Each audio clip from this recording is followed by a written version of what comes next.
Bismillah ar-Rahman ar-Rahim, chères téléspectatrices, chers téléspectateurs, Assalamu alaikum, que la prière, que le salut soit sur vous et que la prière sur notre maître Mohammed sallallahu alayhi wa sallam.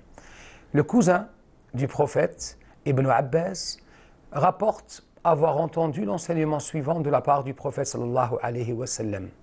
Inna sadaqata as-sir tutfi'u ghadab ar-rabb. L'aumône donnée en secret annihile, dissipe la colère de Dieu. Ce hadith nous rappelle la plus grande peur des croyants, la plus grande peur des saints de Dieu, qui est la colère de Dieu. Ce rappel qui nous est adressé à chacune de nos prières, ghayril maghdubi alayhim, c'est-à-dire ceux qui n'ont pas encouru ta colère.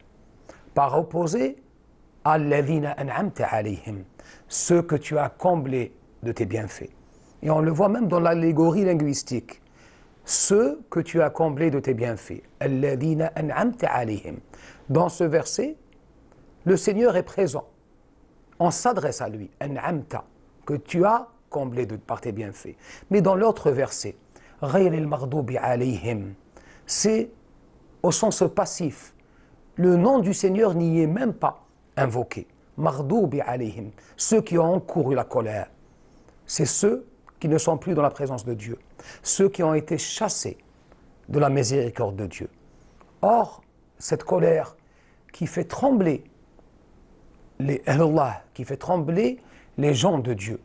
Et à ce sujet, on dit que le prophète sallallahu alayhi wa sallam eut un cheveu blanc. On lui posa la question, mais tu as un cheveu blanc au prophète de Dieu. Et il dit, c'est la sourate Hud qui m'a fait apparaître ce cheveu blanc. C'est-à-dire que lorsque le prophète sallallahu alayhi wa sallam a eu la révélation que l'éloignement soit sur les gens de Hud qui n'ont pas suivi le prophète Hud, cette idée d'éloignement a fait trembler le prophète sallallahu alayhi wa sallam et ceux qui récitent le Coran avec cœur et présence. Ce ghadab, cette colère, a été également évoqué dans le verset La tatraw fihi fayahilla alaykum ghadabi. N'exagérez pas dans le péché, sinon vous encourrez ma colère. Or, il a également été dit Wa rahmati wasi'at ghadabi. Mais ma miséricorde est plus large et plus vaste que ma colère. Et une clé nous a été donnée. On ne sait pour quelle raison on pourrait être amené à encourir que le Seigneur Tabaraka wa Ta'ala nous en préserve, la colère de Dieu.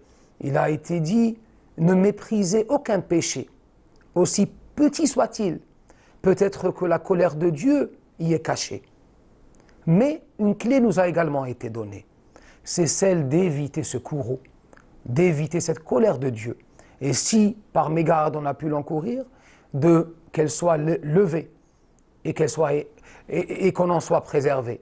C'est l'aumône, la sadaqatus sir, l'aumône donnée en secret, c'est-à-dire loin de l'ostentation, loin du m'avez-vous vu. C'est pour en préserver la pureté, aider quelqu'un, mais en même temps sans que personne ne le sache. C'est pour ça qu'il a été dit, men anfaqa hatta sirran, il a donner une aumône en secret, jusqu'à ce que sa main gauche ne sache pas ce que sa main droite a donné. Il a été dit que lorsque on donne une aumône à un pauvre, avant d'arriver vers la main du pauvre, elle passe par la main du Seigneur Tabaraka wa Ta'ala. Alam ya'lamu anna Allaha huwa ya'khudhu as-sadaqat. Ne sache-t-il pas que les aumônes en vérité vont vers Dieu et c'est lui qui les prend.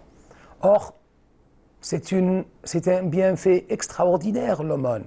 Mais comme on en est insouciant, comme on en est éloigné, telle est l'œuvre du nefs, de l'ego, qui nous fait oublier l'essentiel et nous fait noyer dans la turpitude du monde matériel. Or, l'aumône dissipe, nous protège de la colère de Dieu, mais également éloigne les malheurs, nous éloigne des malheurs et des calamités. Si les gens savaient tous que l'aumône recèle comme secret, ce que l'aumône recèle comme baraka. Il a été dit ma naqasa malun min sadaqa.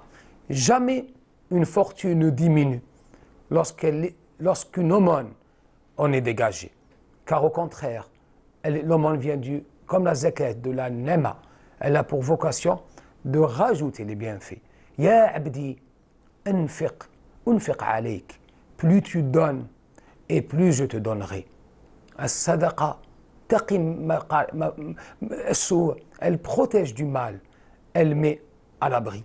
C'est pour ça que dans ce hadith, le prophète sallallahu alayhi wa sallam nous rappelle à cette nécessité d'aider autrui, au sens où la religion ne se limite pas à la mosquée, elle ne se limite pas à la prière, elle est dans le bienfait, elle est dans la bienfaisance qu'on peut apporter à l'autre. C'est encore une fois nous rappeler la parole du prophète sallallahu alayhi wa sallam, Ar-Rahimuna yarhamhum Rahman. Au miséricordieux, il sera fait miséricorde. Arhamu man fil ard, yarhamukum man fis sama. Soyez clément et miséricordieux avec ceux qui se trouvent sur terre, et le Seigneur Tabaraka wa Ta'ala sera miséricordieux envers vous. Que le Seigneur Tabaraka wa Ta'ala nous préserve et nous mette à l'abri de sa colère, et nous mette à l'abri de toutes les calamités, et qu'il nous fasse don de la générosité, et qu'il fasse de nous des êtres généreux. Wassalamu alaikum.